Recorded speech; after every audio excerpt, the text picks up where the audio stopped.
ਸ੍ਰੀ ਵਾਹਿਗੁਰੂ ਸਾਹਿਬ JIO.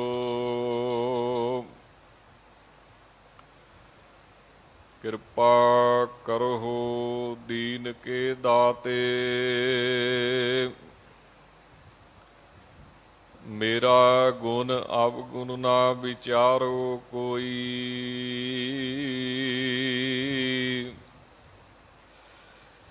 ਮਾਟੀ ਕਾ ਕਿਆ ਧੋਪੈ ਸੁਆਮੀ,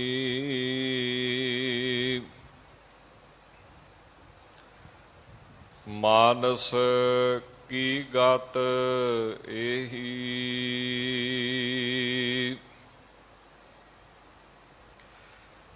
ਬੇਸ਼ੁਮਾਰ ਅਥਾਹ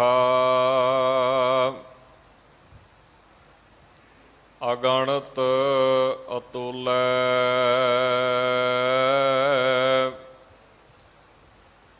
ਜਿਉ ਬੁਲਾਵਹੁ ਤਿਉ ਨਾਨਕ ਦਾਸ ਬੋਲੇ। ਸਤਨਾਮ ਸ੍ਰੀ ਵਾਹਿਗੁਰੂ ਜੀ। ਕਲਿਆਣ ਮਹੱਲਾ ਚੌਥਾ। ਰਾਮਾ ਹਮ ਦਾਸਨ ਦਾਸ ਕਰੀਜੈ। ਪਤਿਤ ਪਾਵਨ ਭਗਤ ਵਤਸਲ ਕਿਰਪਾ ਨਿਧਾਨ, ਦਸਾਂ ਪਾਤਸ਼ਾਹੀਆਂ ਦੀ ਜੋਤ, ਤਖਤ ਚਵਰ ਛਤਰ ਦੇ ਮਾਲਕ, ਗਰੀਬ ਨਵਾਜ ਸਾਹਿਬ ਸ੍ਰੀ ਗੁਰੂ ਗ੍ਰੰਥ ਸਾਹਿਬ ਜੀ ਮਹਾਰਾਜ, ਸਤਿਗੁਰਾਂ ਦੀ ਪਾਵਨ ਪਵਿੱਤਰ ਹਜ਼ੂਰੀ ਅੰਦਰ 8ਵੇਂ ਪਾਤਸ਼ਾਹ ਬਾਲਾ ਪ੍ਰੀਤਮ ਐਸੀ ਬਖਸ਼ਿਸ਼ ਕਰਨ ਵਾਲੇ, ਮੂਕ ਉਚਰੈ ਸ਼ਾਸਤਰ ਖੱਟ, ਪਿੰਗ ਗਿਰਨ ਚੜ ਜਾਏ, ਅੰਧ ਲਖੈ ਬਦਰੋ ਸੁਣੈ, ਜੋ ਕਾਲ ਕਿਰਪਾ ਕਰਾਏ। ਐਸੇ ਦੀਨ ਦਿਆਲ ਸਤਿਗੁਰੂ ਧੰਨ ਗੁਰੂ ਹਰਕ੍ਰਿਸ਼ਨ ਸਾਹਿਬ ਮਹਾਰਾਜ, ਤਿਨਾਂ ਦੇ ਪਾਵਨ ਪਵਿੱਤਰ ਸਥਾਨ ਉੱਪਰ ਹਾਜ਼ਰੀਆਂ ਭਰਨ ਦਾ ਸੁਭਾਗ ਪ੍ਰਾਪਤ ਹੋ ਰਿਹਾ ਹੈ। ਆਪ ਸਰਬੱਤ ਸੰਗਤ ਬੜੇ ਪ੍ਰੇਮ ਦੇ ਨਾਲ ਹਰ ਰੋਜ਼ ਗੁਰਬਾਣੀ ਦੀ ਅੰਮ੍ਰਿਤ ਰੂਪੀ ਲੜੀਵਾਰ ਕਥਾ ਸ਼ਰਵਣ ਕਰਦੇ ਆ ਰਹੇ ਹੋ। ਅੱਜ ਦਾ ਪਾਵਨ ਪਵਿੱਤਰ ਸ਼ਬਦ ਉਪਦੇਸ਼ ਸੋਢੀ ਸੁਲਤਾਨ ਧੰਨ ਗੁਰੂ ਰਾਮਦਾਸ ਸਾਹਿਬ ਮਹਾਰਾਜ ਨੇ ਕਿਰਪਾ ਕਰਕੇ ਬਖਸ਼ਿਸ਼ ਕਰਕੇ ਸਾਨੂੰ ਕਲਯੁਗੀ ਜੀਵਾਂ ਨੂੰ ਸਾਡੇ ਉਧਾਰ ਵਾਸਤੇ ਦਿੱਤਾ ਹੈ। ਸਤਿਗੁਰੂ ਸ੍ਰੀ ਗੁਰੂ ਰਾਮਦਾਸ ਸਾਹਿਬ ਮਹਾਰਾਜ ਕਿਰਪਾ ਕਰਦੇ ਹੋਏ ਪਵਿੱਤਰ ਉਪਦੇਸ਼ ਬਖਸ਼ਿਸ਼ ਕਰਦੇ ਨੇ।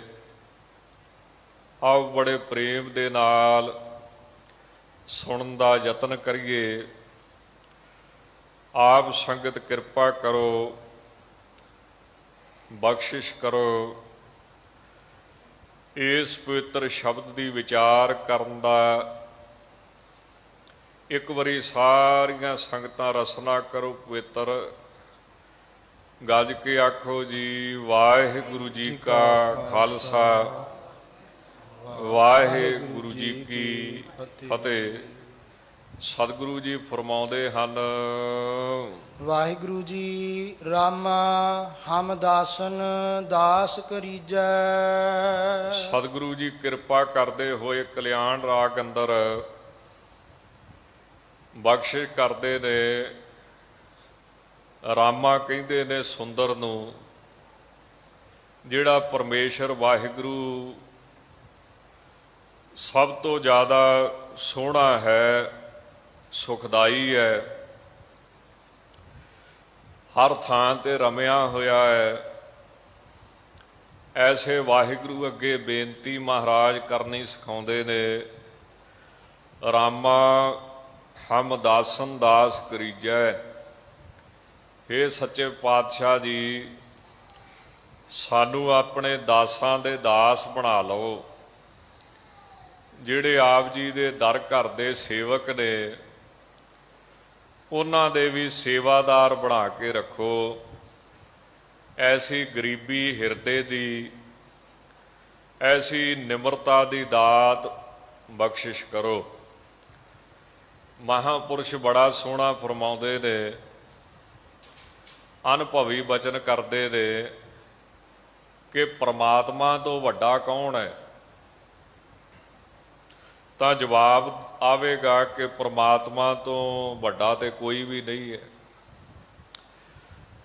ਪਰ ਸਤਿਪੁਰਖਾਂ ਦੇ ਬਚਨ ਨੇ ਕਿ ਜਿਹੜੀ ਚੀਜ਼, ਜਿਹੜੀ ਵਸਤੂ ਕਿਸੇ ਨੂੰ ਵਸ ਵਿੱਚ ਕਰ ਲਵੇ ਉਹ ਵੱਡੀ ਮੰਨੀ ਜਾਂਦੀ ਹੈ। ਜਿਵੇਂ ਪ੍ਰਮਾਤਮਾ ਵੱਡਾ ਹੈ, ਪਰ ਮਿਲਦਾ ਕਿੱਦਾਂ? ਨਾਮ ਜਪਿਆ। ਇਸ ਕਰਕੇ ਨਾਮ ਨੂੰ ਪਰਮਾਤਮਾ ਤੋਂ ਵੀ ਵੱਡਿਆ ਮੰਨਿਆ ਜਾਂਦਾ ਹੈ। ਇਸੇ ਤਰ੍ਹਾਂ ਵਾਹਿਗੁਰੂ ਤੋਂ ਵੀ ਵੱਡੀ ਹੈ ਨਿਮਰਤਾ। ਨਿਮਰਤਾ ਕਰਕੇ ਵਾਹਿਗੁਰੂ ਪਰਮੇਸ਼ਰ ਦੀ ਪ੍ਰਾਪਤੀ ਹੁੰਦੀ ਹੈ। ਸਤਿਗੁਰੂ ਜੀ ਨੇ ਬਾਣੀ ਦੇ ਵਿੱਚ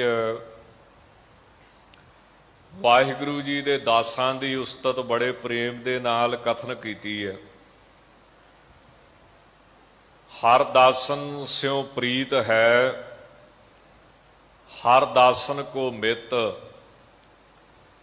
ਹਰ ਦਾਸਨ ਕੇ ਵਸ ਹੈ, ਜਿਉ ਜੰਤੀ ਕੈ ਵਸ ਜੰਤ।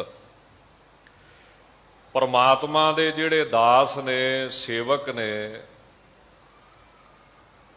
ਪਰਮਾਤਮਾ ਦਾ ਆਪਣੇ ਦਾਸਾਂ ਨਾਲ ਹੀ ਪ੍ਰੇਮ ਹੈ, ਦਾਸਾਂ ਦਾ ਹੀ ਮਿੱਤਰ ਹੈ। ਪਰਮਾਤਮਾ ਦੇ ਪਾਸੋਂ ਪਰਮਾਤਮਾ ਦੇ ਸੇਵਕ ਜੋ ਚਾਹੁਣ ਉਹ ਕਰਵਾ ਸਕਦੇ ਨੇ। ਜਿਉਂ ਜੰਤੀ ਕੈ ਵਸ ਜੰਤ। ਜਿਵੇਂ ਵਾਜਾ ਵਜਾਉਣ ਵਾਲੇ ਦੇ ਵਸ ਹੈ, ਜਿਵੇਂ ਵਜਾਵੇਗਾ ਉਹ ਵੱਜੇਗਾ। ਇਸੇ ਤਰ੍ਹਾਂ ਪਰਮਾਤਮਾ ਆਪਣੇ ਸੇਵਾਦਾਰਾਂ ਦੇ ਵਸ ਹੈ।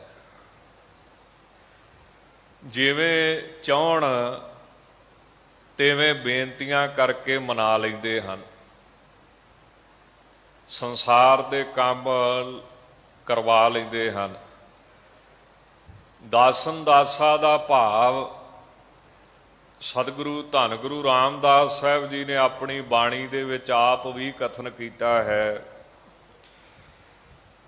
ਦਾਸਨ ਦਾਸਾ ਹੋਏ ਰਹੋ, ਹਉਮੈ ਵਿਖਿਆ ਮਾਰ। ਜਦੋਂ ਹਉਮੈ ਮਰ ਜਾਂਦੀ ਹੈ, ਮਾਇਆ ਦੀ ਪਕੜ ਛੁੱਟ ਜਾਂਦੀ ਹੈ, ਤਾਂ ਦਾਸਨ ਦਾਸਾ ਭਾਵ ਜਿਹੜਾ ਹੈ ਉਹ ਪ੍ਰਾਪਤ ਹੁੰਦਾ ਹੈ। ਜਿੰਨਾ ਚਿਰ ਅੰਦਰ ਹਉਮੈ ਬੈਠੀ ਹੈ, ਵਿਖਿਆ ਦੀ ਖਿੱਚ ਬੈਠੀ ਹੈ, ਉਨਾ ਚਿਰ ਦਾਸਨ ਦਾਸਾ ਭਾਵ ਜਿਹੜਾ ਹੈ ਇਹ ਪ੍ਰਾਪਤ ਨਹੀਂ ਹੁੰਦਾ। ਇਹ ਬੜਾ ਵੱਡਾ ਸ਼ੁਭ ਗੁਣ ਹੈ ਨਿਮਰਤਾ ਦਾ। ਸਤਿਗੁਰੂ ਕਿਰਪਾ ਕਰਕੇ, ਬਖਸ਼ਿਸ਼ ਕਰਕੇ ਜੇ ਕਿਸੇ ਨੂੰ ਦੇ ਦੇਣ। ਗੁਰਬਾਣੀ ਅੰਦਰ ਇਹੋ ਜਿਹੇ ਬੜੇ ਹੀ ਅਮੋਲਕ ਫੁਰਮਾਨ ਸਤਿਗੁਰੂ ਜੀ ਨੇ ਜਗ੍ਹਾ ਜਗ੍ਹਾ ਤੇ ਸਾਡੇ ਕਲਯੁਗੀ ਜੀਵਾਂ ਵਾਸਤੇ, ਮਨ ਨੂੰ ਸਮਝਾਉਣ ਵਾਸਤੇ ਦਿੱਤੇ ਨੇ।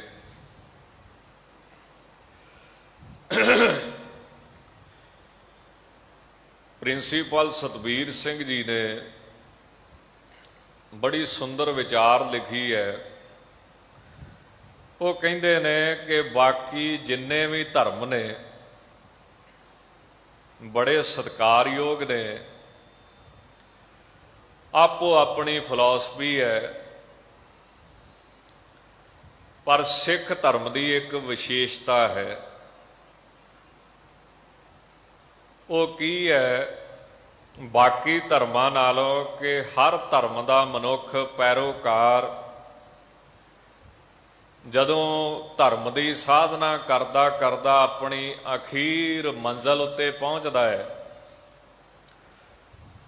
ਉੱਥੇ ਜਾ ਕੇ ਥਿੜਕ ਜਾਂਦਾ ਹੈ, ਹਉਮੈ ਦੇ ਵਿੱਚ ਆਉਂਦਾ ਹੈ, ਭਾਵੇਂ ਕਿ ਉਹ ਸ਼ੁੱਧ ਹਉਮੈ ਹੈ। ਵੱਡੇ ਵੱਡੇ ਪੀਰ ਪੈਗੰਬਰ ਹੋਏ ਨੇ,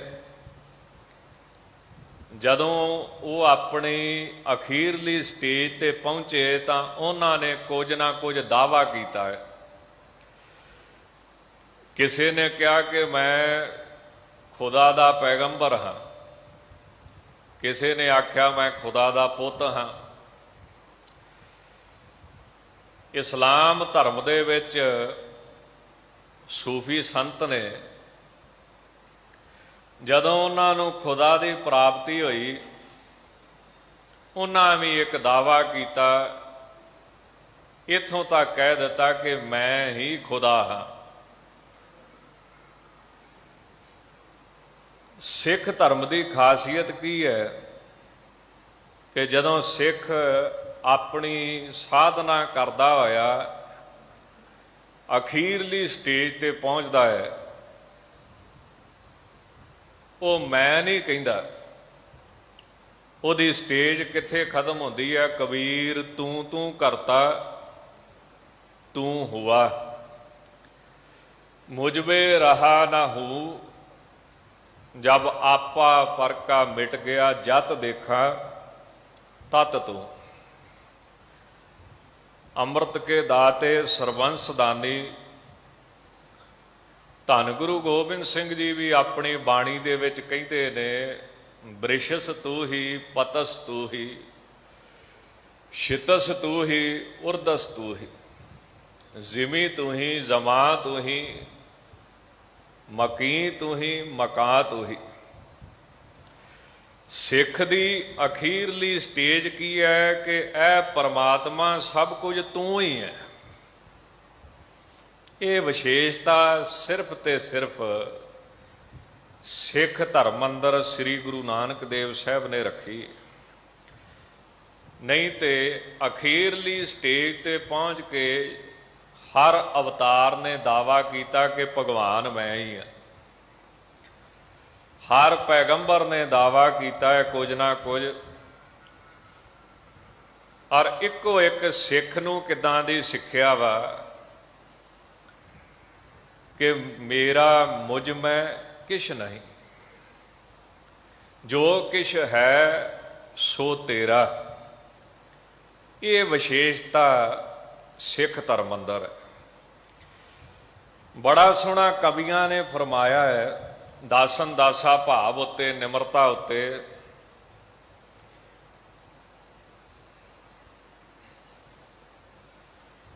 ਜਿਸ ਨੇ ਕੀਤੀ ਜ਼ਰਾ ਬੇਅਦਬੀ, ਇਸ ਗਲੀ ਵਿੱਚ ਸਹੀਓ। ਇੱਥੇ ਬੇਅਦਬੀ ਦਾ ਮਤਲਬ ਹੈ ਕੁਝ ਬਣਨਾ, ਕੁਝ ਬਣ ਕੇ ਬਹਿਣਾ ਵੀ ਮੈਂ ਕੁਝ ਹਾਂ। ਸਿੱਖ ਧਰਮ 'ਚ ਜਿਸ ਨੇ ਕੀਤੀ ਜ਼ਰਾ ਬੇਅਦਬੀ, ਇਸ ਗਲੀ ਵਿੱਚ ਸਹੀਓ। ਜਿਉਂ ਮਨਸੂਰ ਚੜਾਇਆ ਸੂਲੀ, ਫੇਰ ਨਾ ਸਾਨੂੰ ਕਹੀਓ। ਮਨਸੂਰ ਨੇ ਦਾਅਵਾ ਕੀਤਾ ਸੀ ਕਿ ਮੈਂ ਖੁਦਾ ਵਾ, ਸੂਲੀ ਚੜ੍ਹਨਾ ਪਿਆ। ਤਾਂ ਇਹ ਸਿੱਖ ਧਰਮ ਦੀ ਵਿਸ਼ੇਸ਼ਤਾ ਹੈ। ਜਿਹਦੀ ਹਉਮੈ ਮਰ ਗਈ, ਸਹੀ ਮਾਇਨੇ ਵਿੱਚ ਦਾਸਾਂ ਦਾ ਦਾਸ ਤੇ ਉਹੋ ਹੀ ਹੈ। ਧੰਨ ਗੁਰੂ ਰਾਮਦਾਸ ਸਾਹਿਬ ਦਾ ਪਵਿੱਤਰ ਸ਼ਬਦ ਹੈ,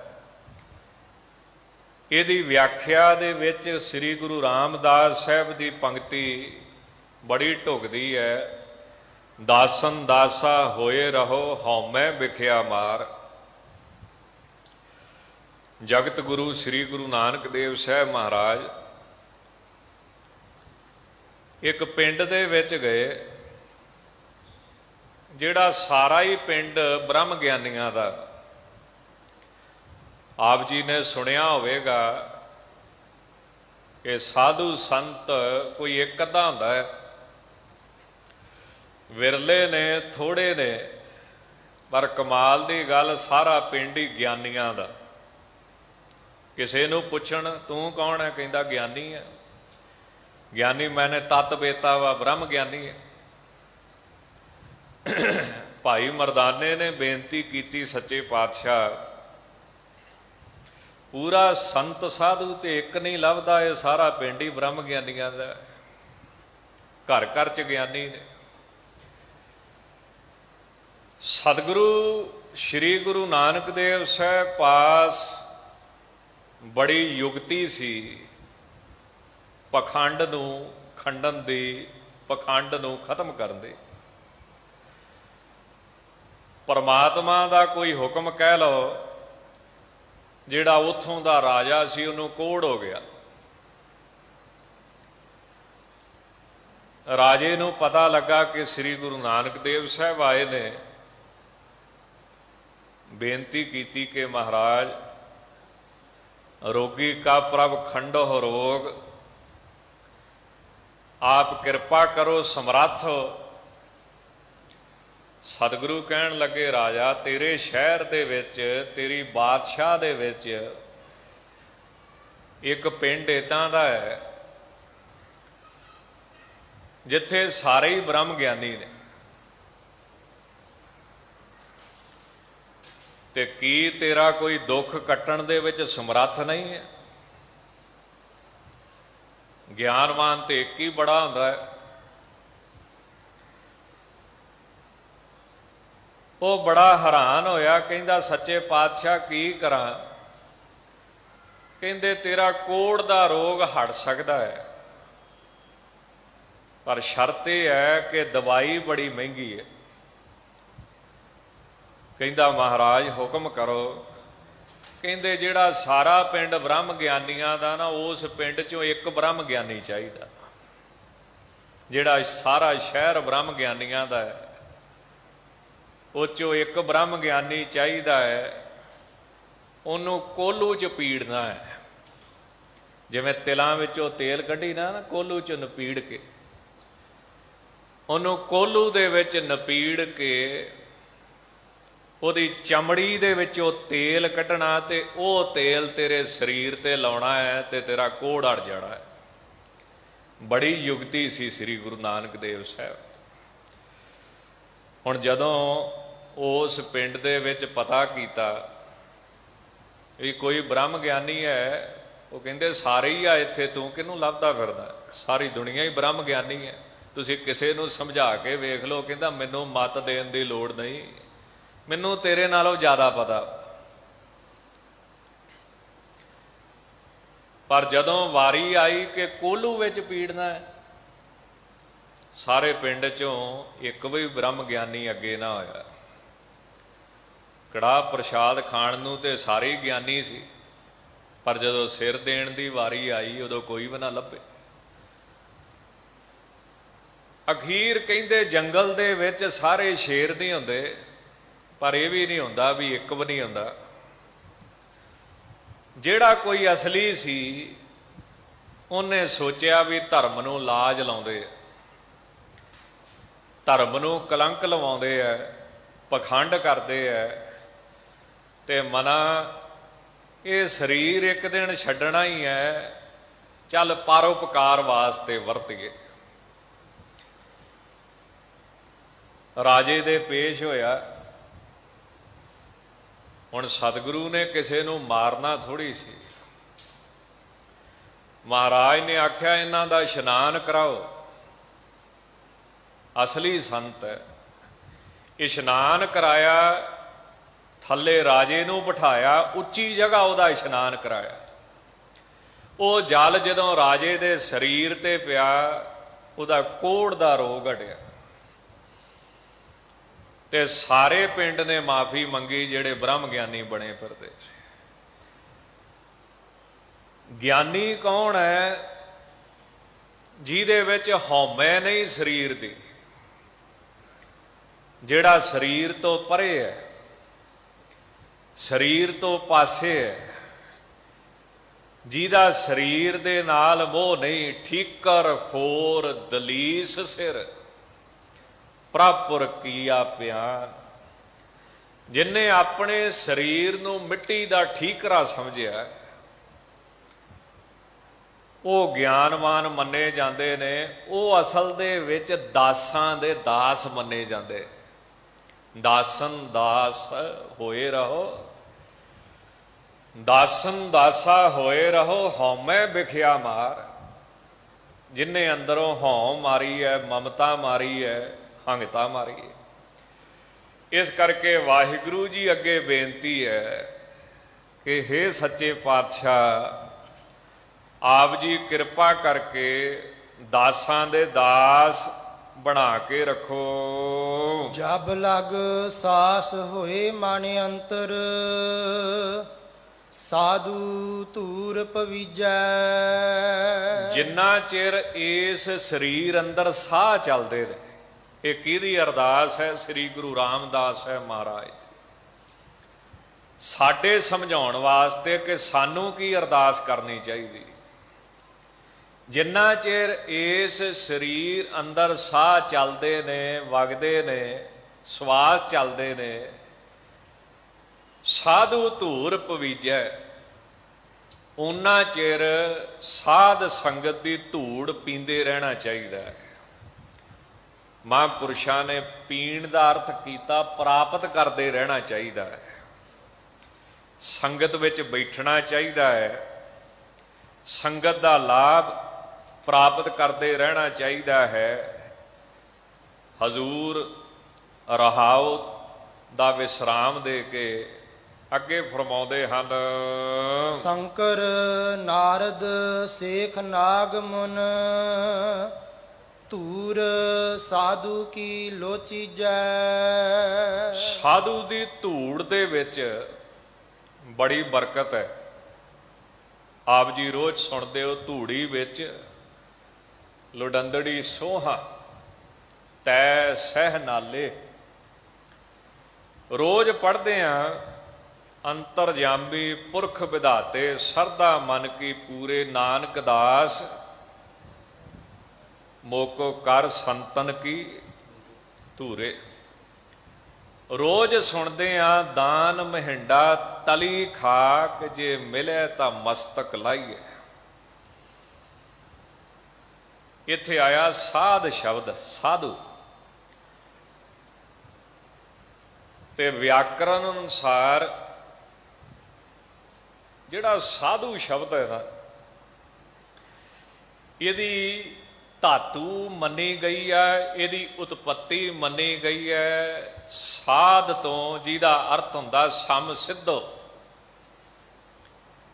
ਕਿਸੇ ਵੀ ਕੰਮ ਨੂੰ ਜਿਹੜਾ ਬਹੁਤ ਚੰਗੀ ਤਰ੍ਹਾਂ ਕਰਦਾ ਹੈ, ਕੋਈ ਵੀ ਕੰਮ ਦੇ ਦੋ ਬੜੀ ਇਮਾਨਦਾਰੀ ਨਾਲ ਕਰਦਾ ਹੈ। ਸਾਧੂ ਸ਼ਬਦ ਬਣਿਆ ਸਾਧ ਧਾਤੂ ਤੋਂ, ਤੇ ਸਾਧ ਧਾਤੂ ਦਾ ਅਰਥ ਹੁੰਦਾ ਹੈ ਸਮ ਸਿੱਧੋ। ਕਿਸੇ ਵੀ ਕੰਮ ਨੂੰ ਬਹੁਤ ਤਨਦੇਹੀ ਨਾ ਕਰਦਾ, ਮਿਹਨਤ ਨਾਲ ਕਰਦਾ ਹੈ, ਲਾਪਰਵਾਹੀ ਨਹੀਂ ਕਰੇਗਾ। ਤੇ ਕੋਸ਼ਾਂ ਦੇ ਵਿੱਚ ਸਾਧ ਦੇ ਬਹੁਤ ਅਰਥ ਨੇ।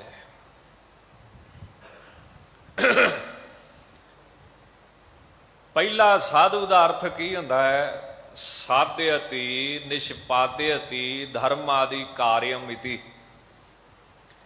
ਜਿਹੜਾ ਧਰਮ ਦੇ ਸਾਧਨਾ ਨੂੰ ਸੰਪੰਨ ਕਰਦਾ ਹੈ, ਧਰਮ ਜੋ ਕਹਿੰਦਾ ਬੜੀ ਇਮਾਨਦਾਰੀ ਨਾਲ ਕਰਦਾ। ਉਦਾਹਰਣ ਦੇ ਤੌਰ ਤੇ ਜਿਵੇਂ ਕਲੇਰਾਂ ਵਾਲੇ ਮਹਾਂਪੁਰਸ਼ ਹੋਏ ਨੇ ਨਾ, ਸ਼੍ਰੀਮਾਨ ਸੰਤ ਬਾਬਾ ਨੰਦ ਸਿੰਘ ਜੀ, ਨਾਨਕਸਰ ਕਲੇਰਾਂ ਵਾਲੇ ਮਹਾਤਮਾ ਮਹਾਂਪੁਰਸ਼ ਤਤਵੇਤੇ। ਕੋਈ ਵੀ ਗੁਰਬਾਣੀ ਦੀ ਤੁਕ ਕਿਸੇ ਨੇ ਵੀ ਪੜ੍ਹੀ, ਰਾਗੀ ਨੇ ਪੜ੍ਹੀ, ਪਾਠੀ ਨੇ ਪੜ੍ਹੀ, ਜੇ ਉਹਨਾਂ ਦੇ ਕੰਨਾਂ 'ਚ ਪੈ ਜਾਣੀ ਤਾਂ ਉਹਨਾਂ ਕਹਿਣਾ ਕਿ ਗੁਰੂ ਨਾਨਕ ਦੇਵ ਸਾਹਿਬ ਮੈਨੂੰ ਕਹਿੰਦੇ ਪਏ। ਇੱਕ ਦਿਨ ਬੜੀ ਭੁੱਖ ਲੱਗੀ, ਨੀਂਦ ਤੇ ਭੁੱਖ ਨੂੰ ਜਿੱਤਿਆ ਸੀ। ਇੱਕ ਦੋ ਟੁੱਕ ਖਾ ਛੱਡਦੇ ਸੀ ਤੇ ਸੰਤ ਈਸ਼ਰ ਸਿੰਘ ਜੀ ਨੂੰ ਕਹਿਣ ਲੱਗੇ ਕਿ ਈਸ਼ਰ ਸਰੀਰ ਡਿੱਗਦਾ ਜਾਂਦਾ ਹੈ, ਲਿਆ ਦੋ ਟੁੱਕ ਪ੍ਰਸ਼ਾਦੇ ਦੇ ਦੇ। ਉਹਨਾਂ ਨੇ ਪ੍ਰਸ਼ਾਦਾ ਜਿਹੋ ਜਿਹਾ ਰੁੱਖਾ ਮਿੱਸਾ ਸੀ ਅੱਗੇ ਰੱਖਦਾ।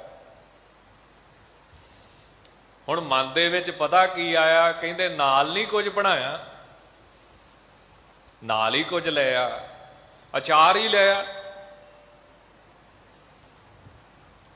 ਉਹ ਲੈਣ ਚਲੇ ਗਏ ਤੇ ਇਧਰੋਂ ਰਾਗੀ ਸਿੰਘ ਨੇ ਪੰਗਤੀ ਪੜੀ, ਰੁੱਖੀ ਮਿੱਸੀ ਖਾਏ ਕਹਿ ਠੰਡਾ ਪਾਣੀ ਪੀਓ।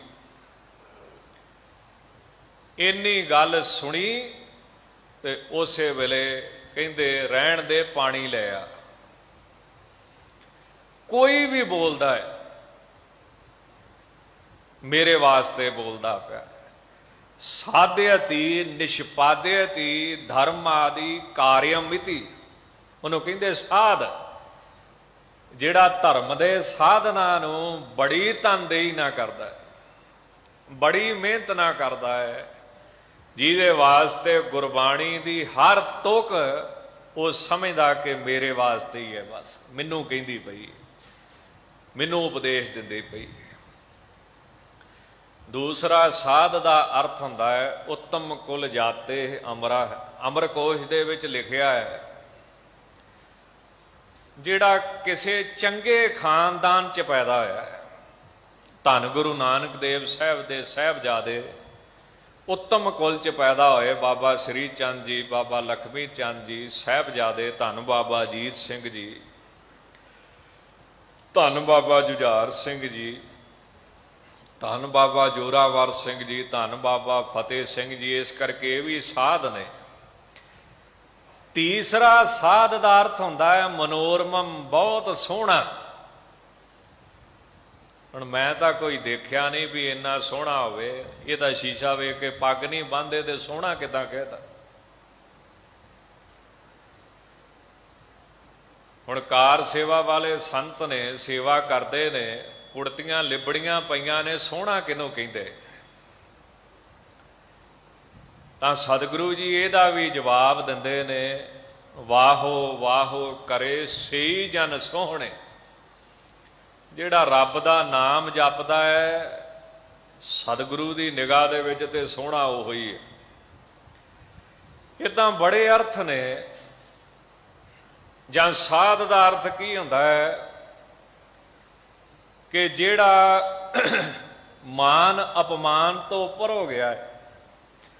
ਇੱਕ ਸਾਧ ਦਾ ਨਾ ਨਵਾਂ ਅਰਥ ਪੜਿਆ ਹੈ, ਉਹ ਕੀ ਹੈ? ਜਿਹੜਾ ਪੂਰਾ ਨਿਸ਼ਾਨੇ ਤੇ ਜਾ ਕੇ ਵੱਜੇ ਸਿੱਧਾ, ਜਿਵੇਂ ਗੋਲੀ ਤੇ ਤੀਰ। ਅਰਥ ਤੇ ਬੜੇ ਨੇ ਸਾਧੂ ਸ਼ਬਦ ਦੇ।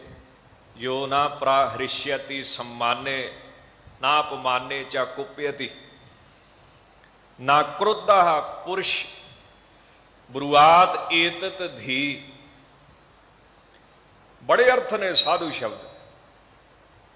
ਔਰ ਇੱਕ ਅਰਥ ਜਿਹੜਾ ਮੈਨੂੰ ਬੜਾ ਪਸੰਦ ਆਇਆ ਸਾਰੇ ਅਰਥਾਂ ਵਿੱਚ, ਉਹ ਕਿ ਸਿੱਧਾ ਜਿਹੜਾ ਨਿਸ਼ਾਨੇ ਤੇ ਵੱਜੂਗਾ। ਨਿਸ਼ਾਨਾ ਕੀ ਹੈ? ਪ੍ਰਮਾਤਮਾ। ਮਕਸਦ ਕੀ ਹੈ? ਪ੍ਰਮਾਤਮਾ। ਜਿਵੇਂ ਗੋਲੀ ਚਲਾਈ ਹੋਈ ਸਿੱਧੀ ਆਪਣੇ ਨਿਸ਼ਾਨੇ ਤੇ ਜਾਵੇ, ਤੀਰ ਛੱਡਿਆ ਹੋਇਆ ਸਿੱਧਾ ਨਿਸ਼ਾਨੇ ਤੇ ਜਾਵੇਗਾ। ਜਿਹੜਾ ਸਿੱਧਾ ਆਪਣੇ ਲਕਸ਼ ਵੱਲ ਜਾਂਦਾ ਹੈ, ਜਿਹੜਾ ਪਰਮਾਤਮਾ ਦੀ ਪ੍ਰਾਪਤੀ ਵੱਲ ਜਾਂਦਾ ਹੈ, ਰਸਤੇ ਵਿੱਚ ਜਿੰਨੀਆਂ ਮਰਜ਼ੀ ਰੁਕਾਵਟਾਂ ਹੋਣ, ਉਹ ਸਾਧ ਹੈ। ਸਾਡਾ ਹਾਲ ਕੀ ਹੈ? ਇੱਥੇ ਨਾ ਸਾਧੂ ਦੀ ਧੂਰ ਦੀ ਮਹਿਮਾ ਆ ਰਹੀ ਹੈ। ਤਾਂ ਦਾਸ ਇਹਦੀ ਵਿਆਖਿਆ ਕਰਨ ਦਾ ਯਤਨ ਕਰ ਰਿਹਾ ਹੈ। ਸਾਡਾ ਹਾਲ ਕੀ ਹੈ? ਕਬੀਰ ਸਿੱਖ ਸਾਖਾ ਬਹੁਤੇ ਕੀਏ। ਚੇਲੇ ਬਹੁਤ ਬਣਾਏ ਨੇ। ਕੇਸੋ ਕੀਓ ਨਾ ਮੀਤ, ਚਾਲੇ ਥੇ ਹਰ ਮਿਲਨ ਕੋ ਬੀਚੇ ਅਟਕਿਓ ਚੀਤ। ਜਿਹਨੂੰ ਦੁਨੀਆ ਦੇ ਵਿਚਾਰ, ਦੁਨੀਆ ਦੇ ਪਦਾਰਥ ਪ੍ਰਭਾਵਿਤ ਨਹੀਂ ਕਰ ਸਕਦੇ, ਪਰਮਾਤਮਾ ਦੇ ਰਸਤੇ ਵਿੱਚ ਰੁਕਾਵਟ ਨਹੀਂ ਬਣ ਸਕਦੇ। ਸਾਡੇ ਬੜੇ ਸਵਾਲ ਨੇ ਜਿਹੜੇ ਸਾਨੂੰ ਕਈ ਵਾਰੀ ਧਰਮ ਤੋਂ ਤੋੜ ਦਿੰਦੇ। ਇੱਕ ਬਹੁਤਾ ਪ੍ਰਸਿੱਧ ਸਵਾਲ ਪਤਾ ਕੀ ਹੈ, ਵੀ ਜਿਹੜੇ ਬੰਦੇ ਚੰਗੇ ਕੰਮ ਕਰਦੇ ਨੇ, ਦਾਨ ਪੁੰਨ ਕਰਦੇ ਨੇ, ਉਹ ਦੁਖੀ ਕਿਉਂ ਨੇ? ਤੇ ਜਿਹੜੇ ਪਾਪ ਕਰਦੇ ਨੇ, ਲੁੱਟ ਮਾਰ ਕਰਦੇ ਨੇ, ਉਹ ਦਿਨੋਂ ਦਿਨ ਵੱਧਦੇ ਕਿਉਂ ਜਾਂਦੇ ਨੇ? ਰੱਬ ਨੂੰ ਮੰਨਣ ਵਾਲੇ ਭੁੱਖੇ ਮਰਨ ਤੇ ਪਾਪ ਕਰਨ ਵਾਲੇ ਐਸ਼ ਕਰਨ। ਇਹ ਬੜਾ ਸਵਾਲ ਅੱਜ ਕੱਲ੍ਹ ਚੱਲਦਾ ਹੈ ਤੇ ਦੇਖਣ ਨੂੰ ਵੀ ਮਿਲਦਾ ਹੈ।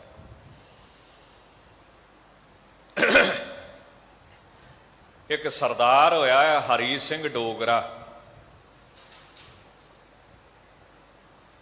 ਉਹਦਾ ਸਿੱਖੀ ਦੇ ਨਾਲ ਪ੍ਰੇਮ ਪੈ ਗਿਆ, ਹੈ ਸੀ ਉਹ ਡੋਗਰਾ। ਉਹਨੇ ਰੋਜ਼ ਕਥਾ ਸੁਣਨ ਆਉਣਾ। ਇੱਕ ਦਿਨ ਕਥਾ ਦੇ ਵਿੱਚ ਕਰਮਾਂ ਦਾ ਪ੍ਰਕਰਣ ਚੱਲ ਪਿਆ,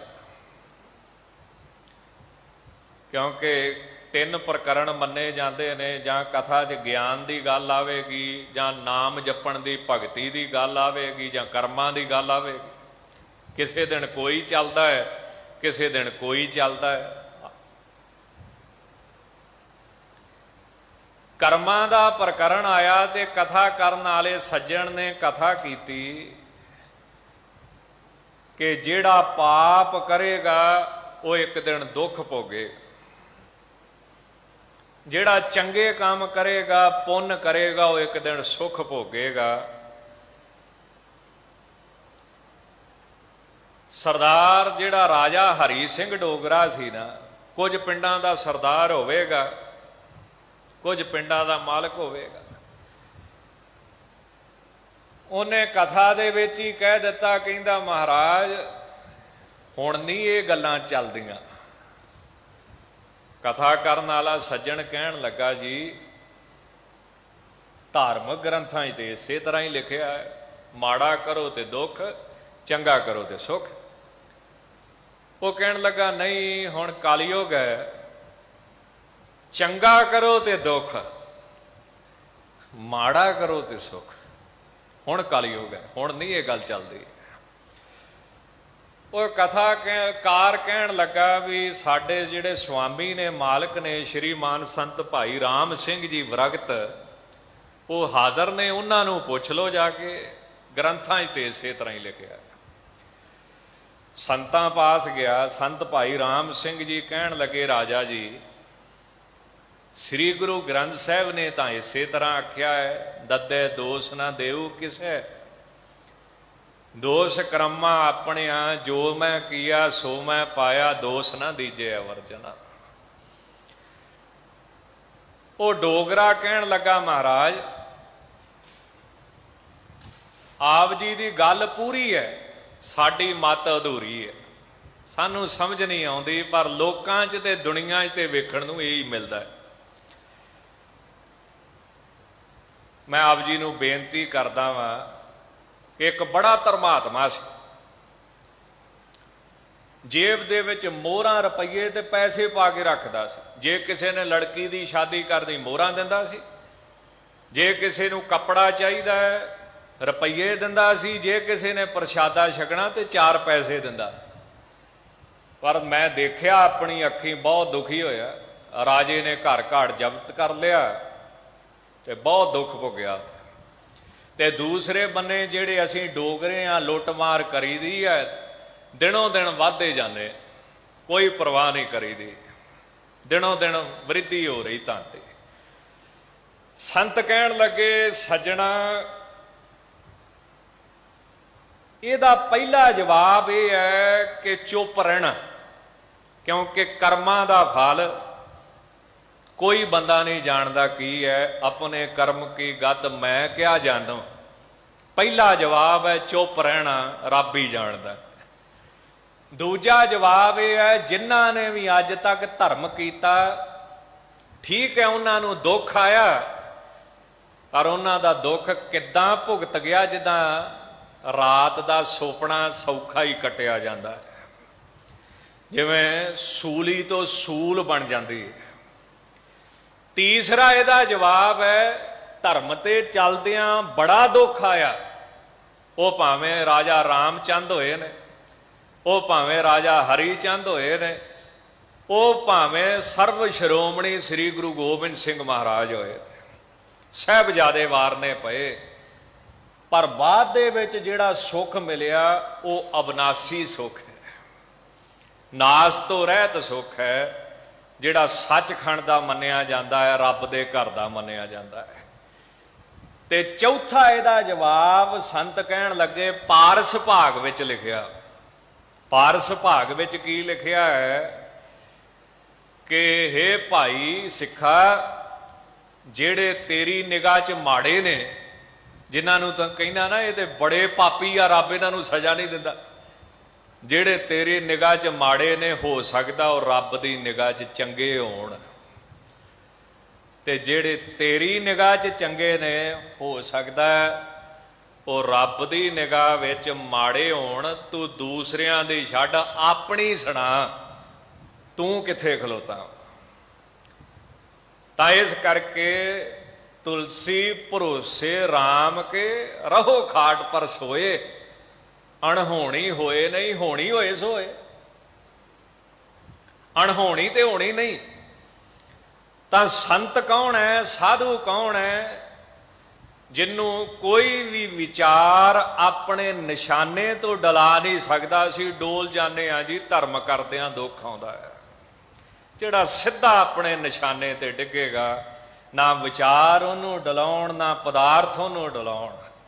ਤਾਂ ਇਸ ਪਦ ਦੀ ਵਿਚਾਰ ਇਹਦੇ ਵਿੱਚ ਮਹਾਰਾਜ ਨੇ ਪੁਰਾਣੇ ਦ੍ਰਿਸ਼ਟਾਂਤ ਵਰਤੇ। ਸਾਧੂ ਸ਼ਬਦ ਦੀ ਮਹਿਮਾ ਆਈ ਹੈ। 8ਵਾਂ ਅਰਥ ਭਾਈ ਕਾਹਨ ਸਿੰਘ ਨਾਭਾ ਜੀ ਨੇ ਕੀਤਾ ਹੈ। ਭਾਈ ਗੁਰਦਾਸ ਜੀ ਨੇ ਸਾਧੂ ਕਿਹਨੂੰ ਕਿਹਾ? ਸ੍ਰੀ ਗੁਰੂ ਨਾਨਕ ਦੇਵ ਸਾਹਿਬ ਮਹਾਰਾਜ। ਉਹਨਾਂ ਨੇ ਸ੍ਰੀ ਗੁਰੂ ਨਾਨਕ ਦੇਵ ਸਾਹਿਬ ਵਾਸਤੇ ਵੀ ਸਾਧ ਸ਼ਬਦ ਵਰਤਿਆ। ਤਾਂ ਮਹਾਰਾਜ ਕਹਿੰਦੇ ਸ਼ੰਕਰ ਨਾਰਦ ਸੇਖ ਨਾਗਮਨ ਧੂਰ ਸਾਧੂ ਕੀ ਲੋ ਚੀਜ਼। ਭਗਵਾਨ ਸ਼ੰਕਰ, ਮਹਾਰਿਸ਼ੀ ਨਾਰਦ, ਹਰ ਰੋਜ਼ ਰੱਬ ਦਾ ਨਾਮ ਜਪਣ ਵਾਲਾ ਸੇਖ ਨਾਗ ਤੇ ਮਨਨਸ਼ੀਲ ਜਿਹੜੇ ਮੁਨੀ ਨੇ, ਉਹ ਸਾਰੇ ਹੀ ਸਾਧੂ ਦੀ ਧੂੜ ਲੋਚਦੇ ਹਨ। ਭਵਨ ਭਵਨ ਪਵਿੱਤ ਹੋਏ ਸਭ, ਜਹ ਸਾਧੂ ਚਰਨ ਤਰੀਜੈ। ਉਹ ਭਵਨ ਘਰ, ਉਹ ਭਾਵੇਂ ਮਹਿਲ ਨੇ, ਉਹ ਭਾਵੇਂ ਭਵਨ ਕੱਚੇ ਘਰ ਨੇ, ਜਿੱਥੇ ਸਾਧੂ ਚਰਨ ਧਰਦਾ ਹੈ ਉਹ ਪਵਿੱਤਰ ਹੋ ਜਾਂਦੇ ਹਨ। ਜਿੱਥੇ ਵੀ ਮਹਾਤਮਾ ਆਪਣੇ ਚਰਨ ਪਾ ਦਿੰਦੇ ਨੇ। ਇਸੇ ਤਰ੍ਹਾਂ ਭਵਨ ਸਰੀਰ, ਭਵਨ ਸਰੀਰ ਦੇ ਵਿੱਚ ਜਿਹੜਾ ਹਿਰਦਾ ਹੈ, ਜੇ ਵਾਹਿਗੁਰੂ ਦੇ ਪਿਆਰਿਆਂ ਦਾ ਧਿਆਨ ਕਰੀਏ ਤਾਂ ਇਹ ਮਨ, ਇਹ ਹਿਰਦਾ, ਇਹ ਅੰਤःਕਰਨ ਵੀ ਪਵਿੱਤਰ ਹੋ ਜਾਂਦਾ ਹੈ। ਤਜ ਲਾਜ ਅਹੰਕਾਰ ਸਭ ਤਜੀਐ, ਮਿਲ ਸਾਧੂ ਸੰਗ ਰਹੀਜੈ। ਲਾਜ ਸ਼ਰਮ ਛੱਡ ਕੇ, ਹੰਕਾਰ ਸ਼ੁਭ ਗੁਣਾਂ ਦਾ ਤਿਆਗ ਕੇ, ਸਾਧੂ ਸੰਗਤ ਦੇ ਵਿੱਚ ਜਾ ਕੇ ਰਹਿਣਾ ਚਾਹੀਦਾ ਹੈ, ਬੈਠਣਾ ਚਾਹੀਦਾ ਹੈ। ਧਰਮ ਰਾਏ ਕੀ ਕਾਣ ਚੁਕਾਵੈ, ਬਿਖ ਡੁੱਬਦਾ ਕਾਢ ਕਢੀਜੈ। ਜਿਹੜੇ ਸਾਧੂ ਸੰਗਤ ਵਿੱਚ ਬਹਿੰਦੇ ਨੇ, ਸਤ ਸੰਗਤ ਵਿੱਚ ਜਾ ਕੇ ਨਿਤਾ ਪ੍ਰਤੀ ਬੈਠਦੇ ਹਨ, ਉਹ ਧਰਮ ਰਾਏ ਦੀ ਵੀ ਪਰਵਾਹ ਨਹੀਂ ਕਰਦੇ ਹਨ। ਧਰਮ ਰਾਏ ਦਾ ਵੀ ਸਹਿਮ ਨਹੀਂ ਉਹਨਾਂ ਦੇ ਅੰਦਰ ਰਹਿੰਦਾ ਹੈ। ਜਿਵੇਂ ਸੱਚੇ ਪਾਤਸ਼ਾਹ ਬਾਣੀ ਵਿੱਚ ਫਰਮਾਉਂਦੇ ਨੇ, ਧਰਮ ਰਾਏ ਜਨ ਕਾਗਦ ਫਾਰੇ, ਜਨ ਨਾਨਕ ਲੇਖਾ ਸਮਝਾ। ਨਾਨਕ ਜਿਨ ਕੋ ਸਤਿਗੁਰ ਮਿਲਿਆ, ਤਿਨਕਾ ਲੇਖਾ ਨਿਬੜਿਆ।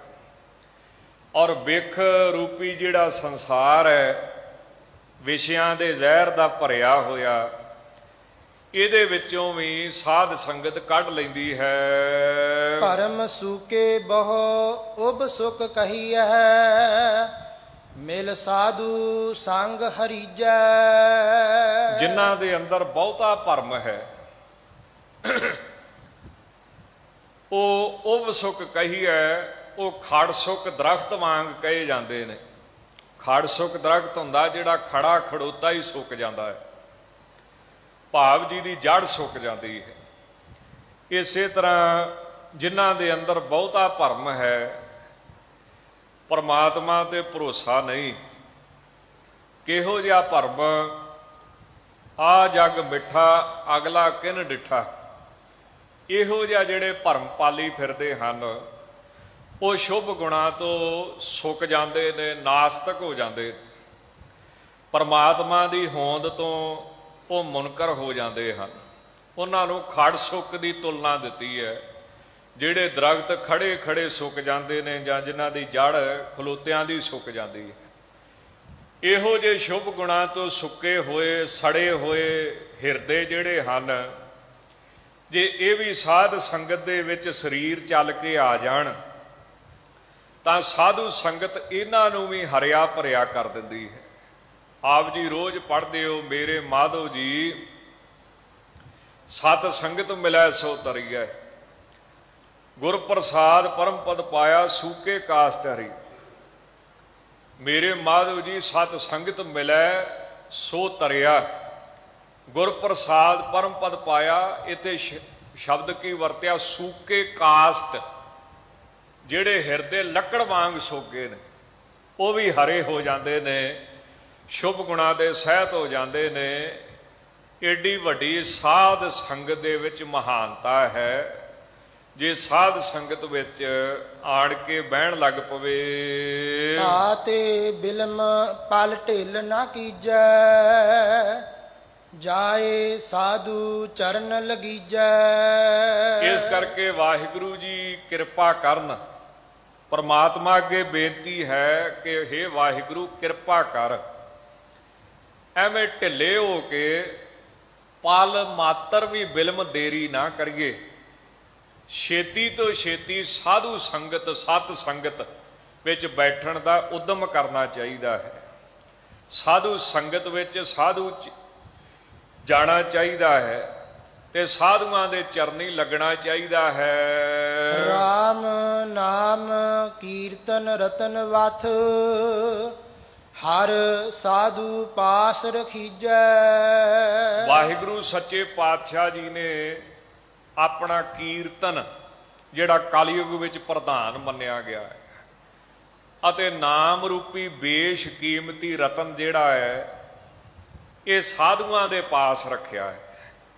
ਜਿਹੜੇ ਸਤ ਸੰਗਤ ਵਿੱਚ ਜਾ ਕੇ ਬਹਿੰਦੇ ਨੇ, ਜਿਹੜੇ ਗੁਰੂ ਕੇ ਪਿਆਰੇ ਸਤ ਸੰਗਤ ਕਰਦੇ ਨੇ, ਉਹਨਾਂ ਨੂੰ ਇਹ ਨਾਮ ਰੂਪੀ ਰਤਨ ਤੇ ਕੀਰਤਨ ਰੂਪੀ ਦਾਤ ਪ੍ਰਾਪਤ ਹੁੰਦੀ ਹੈ।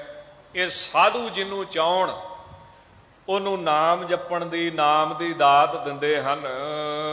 ਜੋ ਬਚਨ ਗੁਰ ਸਤ ਸਤ ਕਰ ਮਾਨੈ, ਤਿਸੇ ਆਗੈ ਕਾਢ ਤਰੀਜੈ। ਜਿਹੜੇ ਸਤਿਗੁਰੂ ਜੀ ਦਾ ਬਚਨ ਸਤ ਕਰਕੇ ਮੰਨਦੇ, ਦੋ ਵਾਰੀ ਸਤ ਸ਼ਬਦ ਆਇਆ, ਯਕੀਨ ਕਰਕੇ ਮੰਨਦੇ, ਸ਼ਰਧਾ ਕਰਕੇ ਮੰਨਦੇ ਨੇ, ਵਿਸ਼ਵਾਸ ਕਰਕੇ ਮੰਨਦੇ ਨੇ, ਉਹਨਾਂ ਨੂੰ ਸਾਧੂ ਇਹ ਨਾਮ ਰੂਪੀ ਰਤਨ ਕੱਢ ਕੇ ਦਿੰਦੇ ਹਨ।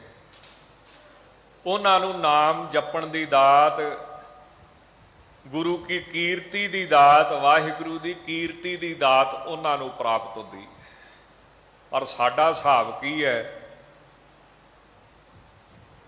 ਜਿਵੇਂ ਕੋਈ ਮਹਾਤਮਾ ਸੀ, ਉਹਦੇ ਪਾਸ ਕੋਈ ਪ੍ਰੋਫੈਸਰ ਚਲੇ ਗਿਆ, ਜਾਪਾਨ ਦੀ ਗੱਲ ਹੈ,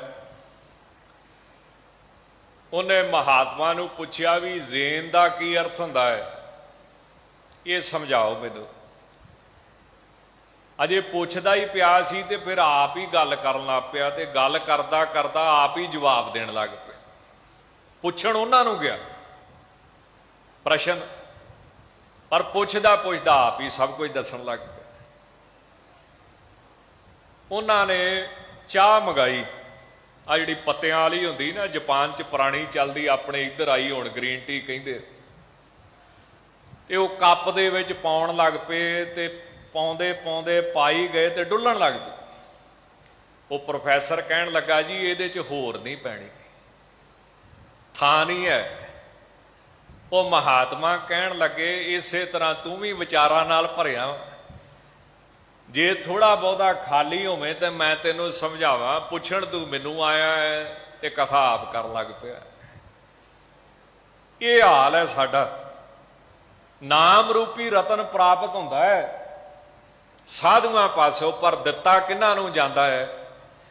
ਜਿਹੜੇ ਗੁਰੂ ਦੇ ਬਚਨ ਨੂੰ ਸ਼ਰਧਾ ਕਰਕੇ ਮੰਨਦੇ, ਯਕੀਨ ਕਰਕੇ ਮੰਨਦੇ ਨੇ ਤੇ ਆਪਣੀ ਮੱਤ ਨੂੰ ਪਿੱਛੇ ਰੱਖ ਦਿੰਦੇ ਨੇ। ਮਤ ਕੀ ਮਤ ਤਿਆਗੋ ਹਰ ਜਨ, ਇਹਾ ਬਾਤ ਕਠੈਨੀ। ਜਿਹੜੇ ਆਪਣੀ ਮਤ ਤਿਆਗ ਕੇ ਸਤਿਗੁਰੂ ਜੀ ਦੇ ਬਚਨਾਂ ਉੱਤੇ ਚੱਲਦੇ ਨੇ, ਉਹਨਾਂ ਨੂੰ ਸਾਧੂ ਨਾਮ ਰੂਪੀ ਰਤਨ ਸਾਧ ਸੰਗਤ ਜੀ ਦਿੰਦੇ ਹਨ।